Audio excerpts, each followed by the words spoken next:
Hello friends, Rebecca here, the Dragon Librarian from Farmington Community Library, and Elwing and I are here today to talk to you about a really special book.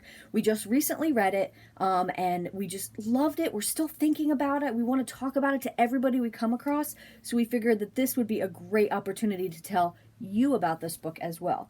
So what is this book? Well, it's called The Legend of the Dream Giants by Dustin Hansen.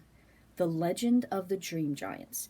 Now, I didn't know really too much about this book to begin with, but I saw it being reviewed in one of our library magazines and it was getting a lot of attention. So I thought, you know what, I'm going to try to see what this book is all about. Plus, I am, as you guys know, a sucker for a good cover, and look at how beautiful this cover is.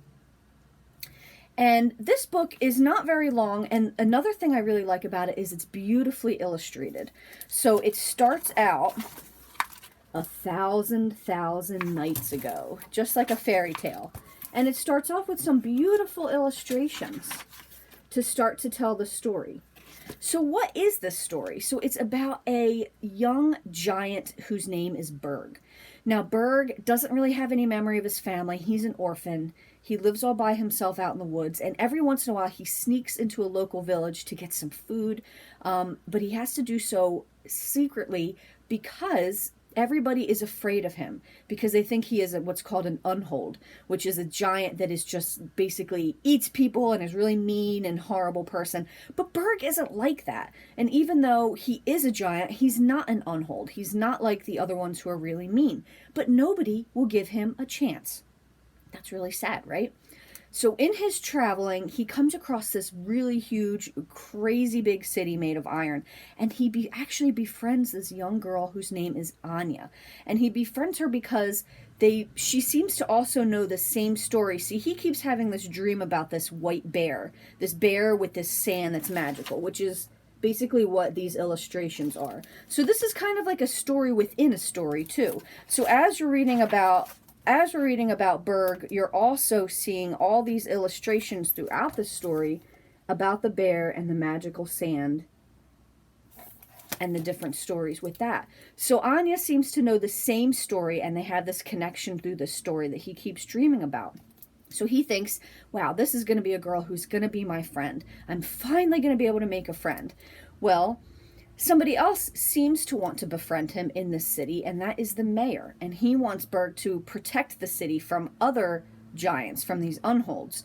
But we're not really sure going into this if the mayor has Berg's best interests at heart, or if he's just using him or exploiting him. So there's a lot of this back and forth with Berg where he's trying to decide, does Anya want to be his friend? Does the mayor want to be his friend? What is really going on here? This is just such a beautiful story. It's definitely a very fairy tale-esque story, right? Especially, like I said in the beginning, it starts with the 1,000 nights ago. It's so beautiful. But it's also, and this is the part of the story that has really stuck by me, that has kept me thinking about it since I finished it, which is, it's a story about kindness. And it's a story about friendship. And most importantly, it's a story about giving people chances. Because, maybe there is somebody that you think could be a bad person, or somebody that you think, couldn't be your friend because of whatever reason. But you have to give them a chance, because everybody can be a friend, right? Kindness is so easy, and friendship is so easy to get started. You just have to start by giving somebody a chance. And that's what this book is all about. People not judging Berg by his looks, by what he is, which is a giant, and just knowing that he has a kind, beautiful soul that is just ripe for friendship and kindness and wonderful deeds. So this is just another really great story, like I said, about, of course, a giant and fantasy type fairy tale story. But more importantly, it's about friendship. I would absolutely want this book to be read by so many young people, especially even if it's younger than their age group or older than their age group, right? So I'm in my late 30s and I absolutely love this book. It's so beautiful. It's meant for all ages. Totally fantastic. And that is Legend of the Dream Giants. Well, that's what we've got for you today. I hope that this book sounds really intriguing and great, and it might be something you want to read. If so, please feel free to come and get it from Farmington Community Library. Also, thank you so much for watching this video, and please give it a like. I really appreciate it. Thanks so much, friends, and have a wonderful rest of your day.